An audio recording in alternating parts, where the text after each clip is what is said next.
এইমাত্র আবহাওয়া দপ্তর থেকে পাওয়া আজকের সবচেয়ে গুরুত্বপূর্ণ খবর।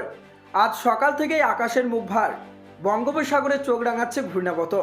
টানা 3 দিন বৃষ্টিতে ভিজবে দক্ষিণবঙ্গের একাধিক জেলা, এমনটাই পূর্বাভাস দিয়েছে আবহাওয়া দপ্তর।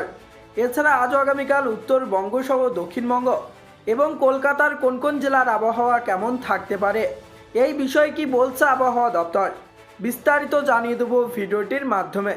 বিস্তারিত জানতে হলে অবশ্যই ভিডিওটিকে শেষ পর্যন্ত দেখবেন, আর ভিডিওটি ভালো লাগলে একটি লাইক করবেন।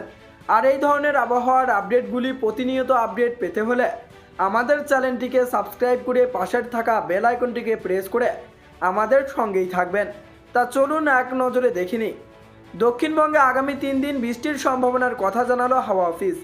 বিভিন্ন জেলায় বিক্ষিপ্তভাবে মঙ্গলবার পর্যন্ত বৃষ্টি চলতে পারে, ভিজতে পারে কলকাতাও। তবে আপাতত বৃষ্টির কারণে তাপমাত্রার খুব একটা পরিবর্তন হবে না।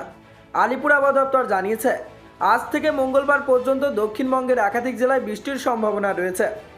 2 চব্বিশ পরগনা, 2 মেদিনীপুর, কলকাতা, হাওড়া, হুগলি, নদিয়া, পূর্ব বর্ধমান, পশ্চিম বর্ধমান, মুর্শিদাবাদ, বীরভূম, পুরুলিয়া, ঝাড়গ্রামে আজ হালকা বৃষ্টি হবে।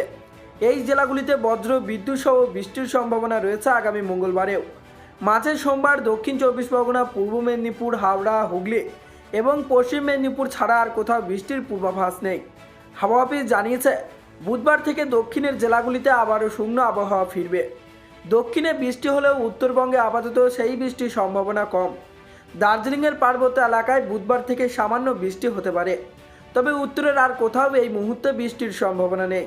আবহাওয়া সর্বত্র শুকনো থাকবে। আলিপুর আবহাওয়া দপ্তর জানিয়েছে, ছত্তিশগড়ের ওপরে একটি ঘূর্ণাবর্ত তৈরি হয়েছে।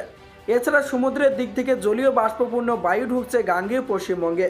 সেই কারণে এই এলাকায় বৃষ্টির অনুকূল পরিস্থিতি তৈরি হয়েছে। আজ কলকাতার সর্বনিম্ন তাপমাত্রা ছিল 20.9 ডিগ্রি সেলসিয়াস, যা স্বাভাবিকের চেয়ে 1 ডিগ্রি বেশি। দিনের সর্বোচ্চ তাপমাত্রা 29 ডিগ্রি সেলসিয়াসের বেশি হবে না বলেই মনে করা হচ্ছে। গতকাল সর্বোচ্চ তাপমাত্রা ছিল 28.2 ডিগ্রি সেলসিয়াস, যা স্বাভাবিকের চেয়ে 2 ডিগ্রি কম। কলকাতায় আগামী কয়েকদিন আকাশ মূলত মেঘলা থাকবে, তবে তাপমাত্রার পরিবর্তন হবে না। তো বন্ধুরা, এই ছিল আবহাওয়া দপ্তর থেকে পাওয়া লেটেস্ট আপডেট। তো আজকে এখানেই বিদায় নিচ্ছি, আবারও দেখা হচ্ছে পরবর্তী কোনো লেটেস্ট আপডেটের সাথে।